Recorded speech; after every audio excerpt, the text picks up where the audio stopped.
시편 30편 말씀 한 절씩 교독하겠습니다. 여호와여, 내가 주를 높일 것은 주께서 나를 끌어내사 내 원수로 하여금 나로 말미암아 기뻐하지 못하게 하심이니이다. 여호와 내 하나님이여, 내가 주께 부르짖음에 나를 고치셨나이다. 여호와여, 주께서 내 영혼을 스올에서 끌어내어 나를 살리사 무덤으로 내려가지 아니하게 하셨나이다. 주의 성도들아, 여호와를 찬송하며 그의 거룩함을 기억하며 그의 노염은 잠깐이요 그의 은총은 평생이로다.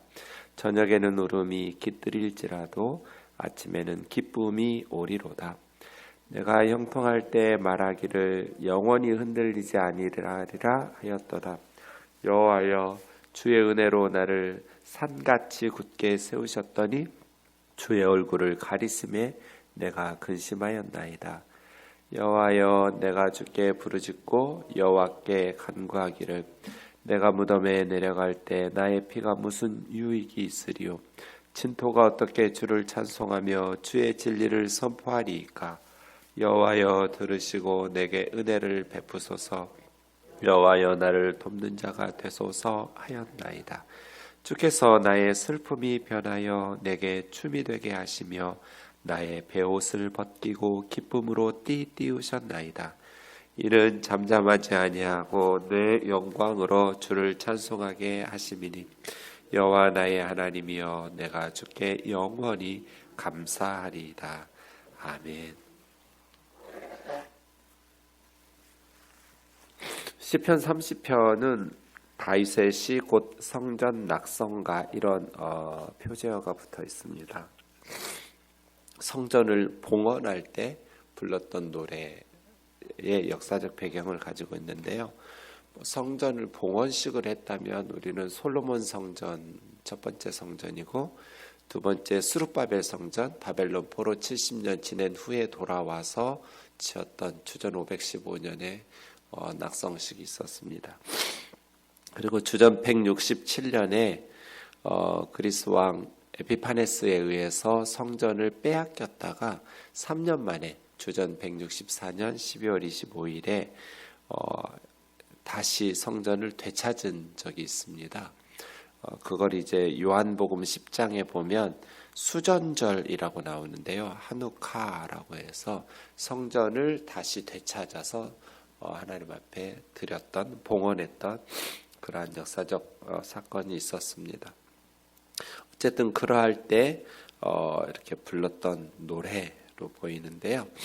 1절부터 좀 살펴보겠습니다. 여호와여, 내가 주를 높일 것은 주께서 나를 끌어내사 내 원수로 하여금 나로 말미암아 기뻐하지 못하게 하심이니이다. 시인이 하나님을 높인다라고 말할 때 하나님 원래 높으신 분이잖아요. 그죠? 그런데 높이 계신 그 위대하신 하나님을 더 높게 해드리고 이런 차원이라기보다는 원래 높으신 하나님을 찬송과 감사로 높여 이렇게 영광 돌린다, 이런 의미겠죠. 예.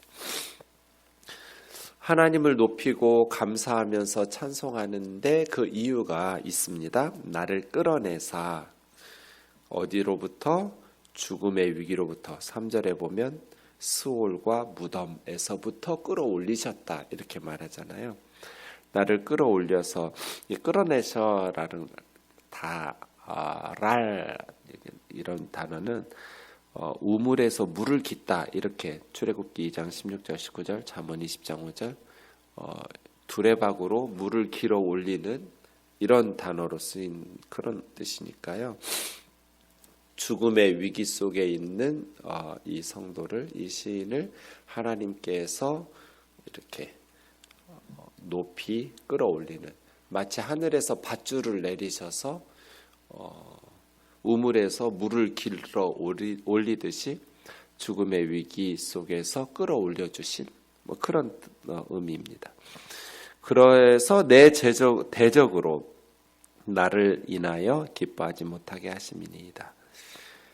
그러니까 원수들이 근데 이 사람이 어떤 위기 속에 있었는지 2절에 보시면 여호와 내 하나님이여 내가 주께 부르짖음에 나를 고치셨나이다 그랬거든요. 그러니까 질병으로 죽음의 위기에 내려간 거죠. 예, 질병을 고쳐주신 거예요. 그러니까 질병으로 3절에 있는 것처럼 스올, 저 세상이에요. 죽은 사람들이 내려가는 무덤으로 내려가는 것처럼 위기 가운데 있었잖아요. 네.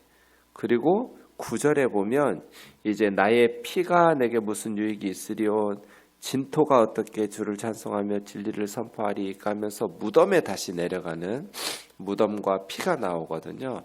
스올과 무덤 이런 식으로 이야기하면서 그러니까 이 사람은 거의 죽을 뻔한 거죠. 그것도 질병으로. 그러니까 그것을 하나님께서 고쳐주신 거겠죠. 질병으로 죽음의 문턱까지 갔던 이제 저 사람 죽었다 끝났어 라고 했던 상황에서 하나님께서 다시 밧줄을 내리셔서 이렇게 하늘로부터 내려주신 그 생명의 밧줄로 다시 회복시켜 주신 거죠. 그렇게 보면 1절의 대적은 죽음의 질병에 처한 이 사람을 대적이 된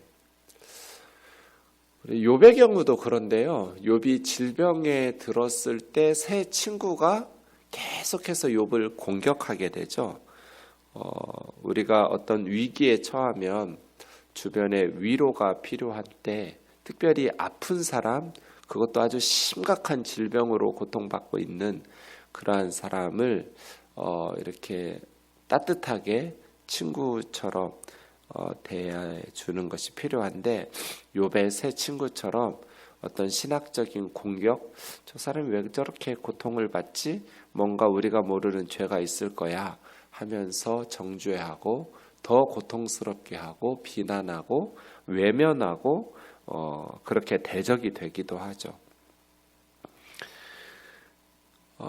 그런데 하나님께서 고치신 거예요. 그래서 하나님을 높여서 찬송하고 있는 거죠.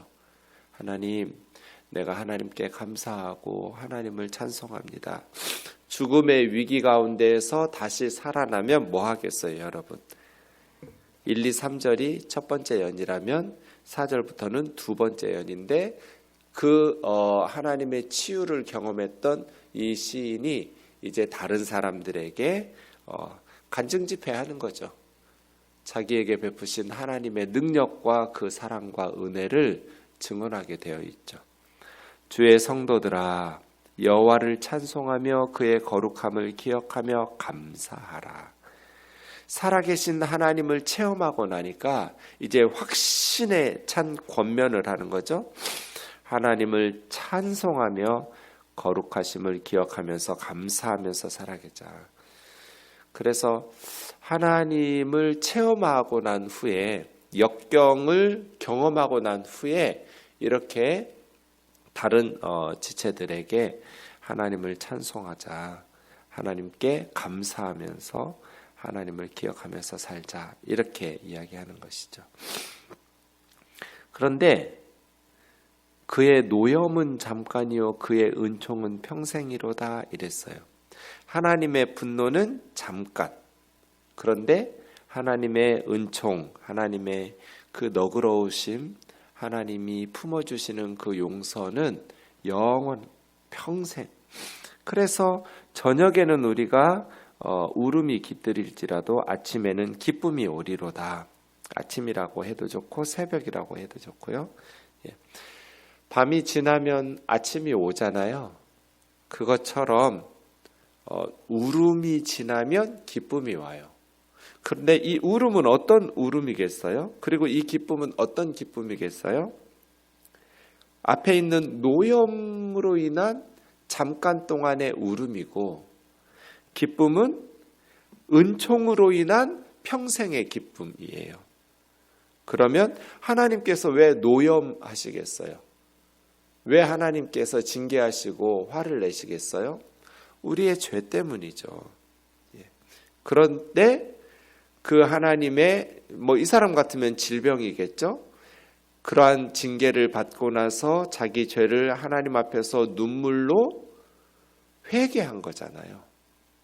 눈물의 회개로 하나님 앞에 나아갔더니 하나님께서 이 사람을 용서하시고 질병에서도 건져주시고 기쁨으로 은총을 노래하게 하신 거잖아요. 그래서 하나님 앞에 자신의 죄와 자신의 어리석었던 것들을 다 간증하고 다른 사람들에게 하나님을 찬송하며 하나님을 기억하며 감사하자고 권면하고 있는 거죠. 하나님의 은총을 경험한 사람, 이 사람이 경건하고 착하게 거룩하게 살아서 은총 경험한 게 아니라 자신의 어리석은 죄 때문에 무너졌다가 징계받고 하나님의 노여움을 당하고 하나님 앞에 울면서 회개했을 때 하나님의 은총의 그 너그러운 하나님의 그 풍성하신 사랑을 경험하면서 하나님 앞에 기쁨이 회복되면서 이야기한 거죠. 그래서 우리 성도들이 기억해야 될 것은 하나님의 노염은 잠깐이고 하나님의 은총은 평생이라는 거. 이사야 54장 7, 8절에 보면 내가 잠시 너를 버렸으나 큰 긍휼로 너를 모을 것이요 내가 넘치는 진노로 내 얼굴을 너에게서 잠시 가리웠으나 영원한 자비로 너를 긍휼히 여기리라. 내 구속자 여호와의 말이니라. 하나님의 징계, 하나님의 책망은 잠시죠. 잠시. 그래서 그때 우리가 하나님 앞에 회개하고 눈물로 나아갈 때 하나님의 긍휼과 은총이 평생인 거죠.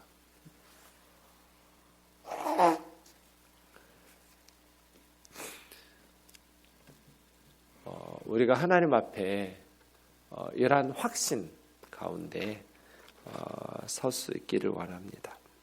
그러면 아직 구체적으로 안 나왔어요. 이 사람이 어떤 잘못을 범했었는가?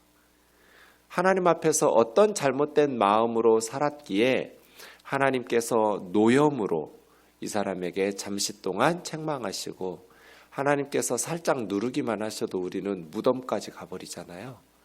스올 직전 입구까지, 죽음 입구까지 가게 돼요. 그럴 때 하나님께서 눈물로 회개하는 이 성도를 다시 영원한 자비로 평생의 은총으로 회복시키셨는가? 6절에 나와 있어요. 내가 형통할 때 말하기를 영원히 흔들리지 아니하리라 하였도다. 그러니까 이 사람이 형통했을 때 모든 게 너무 잘 되니까 세상살이가 너무 형통할 때 나는 영원히 흔들리지 않을 거야. 나는 영원히 요동하지 않을 거야 라고 한 거예요. 이게 죄예요. 이 사람의 어리석음이죠. 스스로 자기는 무너지지 않을 것이라고 사업도 잘 되고 가정도 잘 되고 모든 게 형통하고 잘 돼요. 하는 일마다. 그래서 하나님께서 그 몸을 치신 거예요. 질병으로. 형통하니까. 그래서 성경이 선줄로 생각한 즉 넘어질까 조심하라고 권면하고 있잖아요. 교만하면 무너져요. 영원히 흔들리지 않을 사람이 있어요? 하나님께서 치시면 하루아침에 죽음의 위기 가운데. 그래서 나는 흔들리지 않을 것이라고 착각하는 순간 무너져요. 하나님의 은혜라는 것을 기억하고 하나님을 붙잡고 겸손하게 하나님의 은총 속에서 살아야지. 자기가 형통하니까 나 흔들리지 않을 거야. 영원히 이런 교만한 거짓 확신 속에서 이 사람이 무너져 내린 거예요. 여호와여 주의 은혜로 나를 산같이 굳게 세우셨더니 주의 얼굴을 가리심에 내가 근심하였나이다. 그게 주님의 은혜였는데 나의 형통이. 주의 은혜로 내가 산같이 요동하지 않고 흔들림 없이 견고히 섰었는데 주님의 은혜가 나를 백두산처럼 한라산처럼 그렇게 견고하게 세우셨는데 주님의 은혜였다라는 것을 깨닫지 못하고 자기가 잘나고 똑똑해서 영원히 흔들리지 않을 것이라고 착각하면서 산 거죠. 그래서 주님께서 얼굴을 가리셨어요. 왜냐면 그에게서 얼굴을 돌려버려요. 그러면 영적으로도 답답하고 이제 모든 것들이 무너지기 시작하죠. 한순간이에요. 내가 근심하였나이다. 여러분, 내가 영원히 흔들리지 않을 거야. 우리 주변에 얼마나 많이 듣는 소리예요? 형통한 사람들은 이걸 조심해야 돼요. 주님의 은혜로 산같이 견고히 굳게 세워진 것을 깨닫고 주님의 은혜를 높이고 주님의 은혜를 의지해야 되는데 자기가 잘나서 나는 영원히 흔들리지 않을 거라고 말로 하지는 않아도 표정에서 다 드러나요. 눈으로 말하고 얼굴로 말하고 마음에 말하는 소리들이 그 교만한 소리들이 다 들려요. 그리고 가끔 말실수해요. 본심이 드러나는 거죠. 마치 자기가 잘나서 형통한 것처럼 다른 사람들 무시하고 멸시하고 영원히 흔들리지 않을 거라고. 이런 거짓 확신 속에 살다가 무너지고 난 다음에 그 은혜죠, 사실은. 내가 아무것도 아니었구나. 하나님께서 얼굴을 돌리시면 나는 아무것도 아니구나. 하나님의 은혜로 내가 산같이 견고하게 서 있었던 것이구나를 비로소 깨닫게 되는 것이죠. 마지막 세 번째는요. 8절부터입니다. 여호와여 내가 주께 부르짖고 여호와께 간구하기를. 이제 환난을 만난 후에야, 무너진 후에야 비로소 하나님 앞에 부르짖기 시작한 것이죠. 그러니까 무너지고 나니까 친구들이 얼마나 많았겠어요. 형통한 사람이니까 주변에. 그냥 잘 보이려고 했던 사람들도 얼마나 많았겠어요. 그런데 비참하게 되고 나니까 1절에 있는 것처럼 원수가 돼버린 거잖아요. 친구들이 원수가 되고 대적이 되고. 그래서 그들이 이제 다시 공격할 때 8절 환난을 만난 후에 하나님 앞에 부르짖기 시작한 거예요. 뭐라고 부르짖었냐면 내가 무덤으로 내려갈 때 나의 피가 무슨 유익이 있겠습니까? 제가 죽으면 그것이 주님에게 무슨 유익이 있겠습니까? 어찌 한 줌의 진흙으로 진토죠? 어찌 한 줌의 진흙으로 그 시체가 주님을 찬송하며 주의 진리를 선포하겠습니까? 그러니까 이 사람은 삶의 가장 큰 특권, 살아있는 자의 가장 큰 특권을 두 가지로 말하는데 찬송과 진리를 선포하는 것으로 본 거죠. 내가 진흙으로 저 세상으로 가버리면 이 땅의 사람들에게 어떻게 주님의 진리를 선포하겠습니까? 내가 어떻게 주님을 찬송할 수 있겠습니까? 그래서 우리가 살아야 될 이유, 그러니까 하나님 저 좀 살려주세요 하면서 하나님 앞에서 살려달라고 부르짖는 이유가 찬송과 진리를 선포하는 거였어요. 그렇죠? 네. 존재 목적이죠. 삶의 목적. 저와 여러분은 삶의 목적이 무엇일까요? 내가 오늘 하루 살아야 된다고, 나의 질병을 고쳐주시고 나를 다시 진토에서 일으켜달라고 구하는 이유가 뭐냔 말이에요. 찬송과 진리를 선포하는 것이기를 원합니다. 진흙으로 한 줌의 흙이 되어버린 시체는 주를 찬송할 수 없고 주의 진리를 이 세상에 전파할 수가 없습니다. 여호와여 들으시고 내게 은혜를 베푸소서. 여호와여 나를 돕는 자가 되소서 하였나이다. 이렇게 기도한 거예요. 하나님 앞에서 하나님 8절에 여호와께 간구하면서 나를 돕는 자, 되소서. 그래서요, 참 우리가 이렇게 연약함 고백하는 거, 스스로 형통하면서 스스로 영원히 흔들리지 않을 거라고 6절에 있는 것처럼 그렇게 착각하면서 사는 것이 아니라 10절에 있는 것처럼 내게 은혜를 베푸셔서 나를 돕는 자가 되주세요. 마치 자기 스스로 잘 살 수 있을 것처럼 착각하는 것이 아니죠. 스스로 나는 영원히 흔들리지 않을 거야, 이렇게 살지 말고 6절처럼 살지 말고 10절처럼 살라는 거잖아요. 하나님 나를 돕는 자 되어주세요. 하나님께서 도와주시지 않으면 나는 무너질 수밖에 없는 사람이라고. 아무리 산처럼 지금 저 회사는 무너지지 않을 거야, 저 사람은 영원히 흔들리지 않을 거야, 이렇게 말한다 할지라도 아니요, 여호와여 나의 돕는 자가 되어 주십시오. 이 새벽에 우리가 우리 아이들을 위해서 날마다 구해야 될 게 이거죠. 하나님 오늘도 우리 아이의 돕는 자가 되어 주세요. 하나님 제 삶의 오늘 하루도 하나님이 돕는 자가 되어 주세요. 저는 스스로 자존자가 아니에요. 나는 한 줌의 흙과 같고 하나님께서 잠깐 노염을 베푸시고 얼굴을 돌리시고 외면하시면 나는 근심할 수밖에 없고 나는 죽음의 위기에 처할 수밖에 없고 나의 사업장도 가정도 교회도 한순간에 무너질 수밖에 없는 연약한 질그릇과 같습니다. 하나님 나의 돕는 자가 되옵소서. 나의 연약함을 날마다 고백하면서 나를 도와달라고, 나를 돕는 자가 되어달라고, 하나님 내게 은혜를 베풀어 달라고 기도하는, 변했죠? 6절과 10절을 비교해 보면 변했어요. 하나님 알았던 사람이에요. 하나님 믿고 살았던 사람이에요.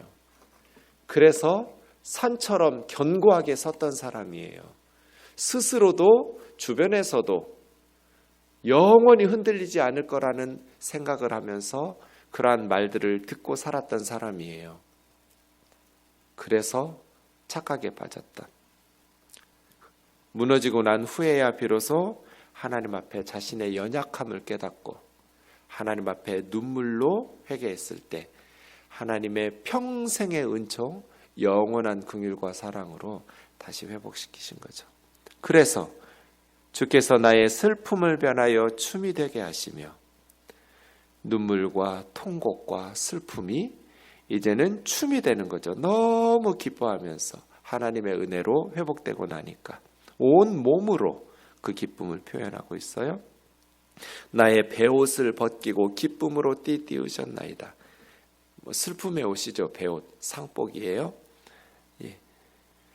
기쁨의 춤으로 띠띠우고 마치 옷을 갈아입히듯이 슬픔과 베옷을 탄식과 눈물의 삶을 벗기고 춤과 기쁨으로 옷을 갈아입혀 주신, 이게 하나님 은혜예요. 하나님께서 우리를 기쁘시게 하도록 만들어 주셔서 우리가 하나님 앞에 기쁨으로 나아갈 수 있는 거죠. 이는 잠잠하지 아니하고 내 영광으로 주를 찬송하게 하심이니 여호와 나의 하나님이여 내가 주께 영원히 감사하리이다. 나는 이제 다시는 스스로 영원히 흔들리지 않을 거라고 착각하면서 살지 않겠습니다. 내가 주님을 찬송하겠습니다. 영원히 주님만을 감사하면서 멈출 수 없는 노래로 주님께 찬송하며 감사드리도록 하겠습니다. 살아계신 하나님을 체험했어요. 하나님께서 다시 영광으로 하나님이 주신 어떤 힘과 능력, 그러한 활력과 영광으로 주님을 찬송하게 하셨어요. 이러한 은혜가 있기를 원합니다. 어려움과 힘든 상황에서도 이러한 시편들을 보면 우리가 다시 용기를 내게 됩니다. 눈물의 저녁이 영원할 것 같지만 아침은 옵니다. 기쁨의 아침이 은총의 아침이 저와 여러분에게 임할 겁니다. 지금 저녁에 울음이 깃들일지라도 아침이 되면 하나님께서 다시 기쁨으로 우리를 회복시키실 것입니다. 하나님 앞에서 우리의 교만했던 것들, 언행, 마음, 잘못된 어떤 삶의 모습들을 돌아보면서 하나님 앞에 겸손하게, 하나님 내게서 얼굴 돌리지 마세요.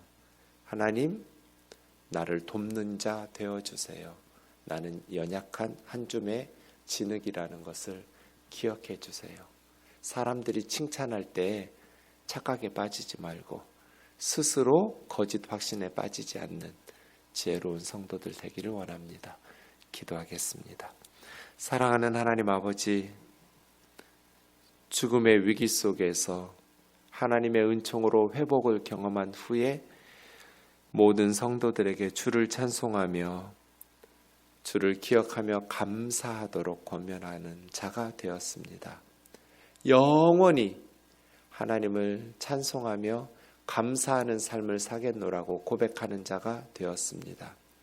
코로나의 위기 속에서 눈물을 흘리는 저녁을 보내고 있는 지체들이 있다면 저녁에는 울음이 깃들일지라도 아침에는 기쁨이 오리로다라고 말씀하시는 이 또한 다 지나갈 것을 기억하면서 주님 안에서 욥과 같이 믿음으로 승리하는 주의 자녀들 되게 하여 주옵소서.